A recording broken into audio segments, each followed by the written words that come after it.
Hi, this is Ishita Datta, a legal intern at Lexis and Company, and today I will be talking about the topic ownership.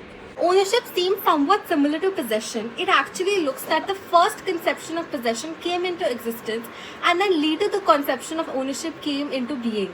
So these changes took place as economic structure got changed. It is rightly said that the concept of ownership came into being when the society changed from nomadic lifestyle to the agricultural one.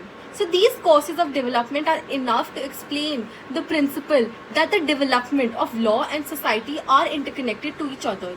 So in order to study law, it is necessary to be aware about society. Definition of ownership. So there are certain jurists who define ownership. So let's have a look of some of the important definitions. First is Austin's definition.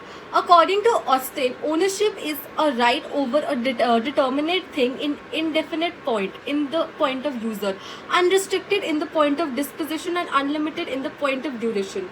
A close look on his definition will let you know that there are basically three elements. First is the indefiniteness in point of user. Second is power of disposal, and third is unlimited point of duration. The incidence given in his definition doesn't fit the modern scenario. Holland's definition. According to him, ownership is a plenary, control over an object. He was of the view that ownership has three rights. An owner has three rights on the object owned by him. First is possession, enjoyment, and disposition. He also said that the right of possession is inherent of ownership. However, there are certain situations when it is separated by owner. Mortgage. The right of enjoyment means the right of user and of acquiring the fruits or an increase of the thing. So the right is limited only by the rights of the state or of other individuals.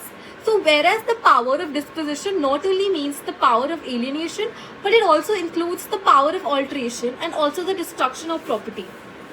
So Salmon's definition. The definition given by Salmon is somewhat different from the above mentioned definitions. So according to him, ownership in the most comprehensive and significant denotes that the relation between a person and any right that is vested in him, that which a man owns in this sense is in all cases a right.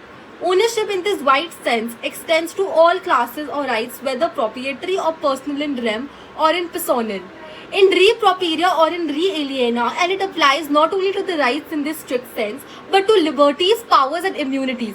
However, his definition on ownership has been criticized by many learned jurists. Rights of ownership. So basically, there are three main rights of ownership, which are as follows. The first is the right of possession of the property owned. Second is the power to dispose of the property. Third is the right of enjoyment of the property. So in simple words, it means owner is free to deal with the property as he pleases, as no right is absolute in nature.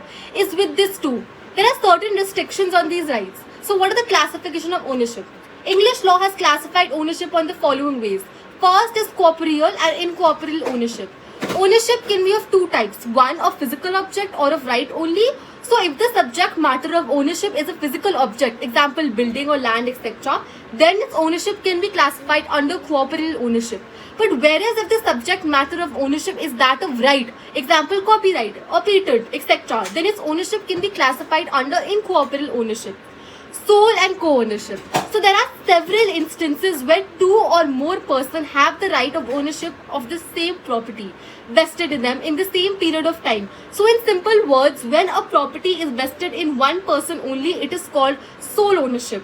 Whereas if the property is vested in one or more individuals, then it is called co-ownership. For example, partnership, trust, and beneficial ownership. So trust is defined as an obligation annexed to the ownership of property and arises out of a confidence reposed in and accepted by the owner, or B, it is declared and accepted by him for the benefit of another or of another and the owner. Here, anyone who reposes or declares the confidence is called the author of the trust. The person who accepts the confidence is called the trustee, whereas the person who is benefited after acceptance of confidence is called the beneficiary. The person with whom the property vests is called trustee, and he also has a trust ownership of the property. On the other hand, a person for whose benefit the property is vested is called the beneficiary. He has also the ownership of the same property, and his ownership is called the beneficial ownership. Vested and contingent ownership. Ownership can be either vested or contingent. So ownership can be said to be vested when the owner's title is already perfect, On the other hand, the ownership is contingent when the owner's title is yet imperfect, but it is capable of becoming perfect in the future on the fulfillment of some conditions. Absolute and limited ownership. So, when a person is vested with all the rights of ownership mentioned earlier, with any restrictions except that imposed by the law in the interest of general society, here the ownership is absolute. On the other hand, when there are limitations on the user or the duration of disposal of ownership is said to be limited, ownership, let us call limited ownership. What are the modes of acquisition in modern times? There are two modes of acquisition. First is original and derivative. Original acquisition of ownership. So in this mode of acquisition, it takes place when the ownership is acquired by some personal act done on the part of the acquirer. This mode of ownership is of three kinds. Absolute, when a thing is acquired which has no previous owner and hence it is absolute original acquisition. Second is extinctive. So under this kind of ownership, it is required by a person by some act on his part which extinguishes the title of the previous owner. Third is accessory. So accessory. In this acquisition, the ownership of property is acquired, which comes by a way of accession to some existing property. The next one is derivative acquisition of ownership. The mode of acquisition is derivative in nature when the ownership is derived from the previous ownership, for example by inheritance and intestate and testamentary. So in conclusion, I would like to say that the concept of ownership is quite similar to the concept of possession.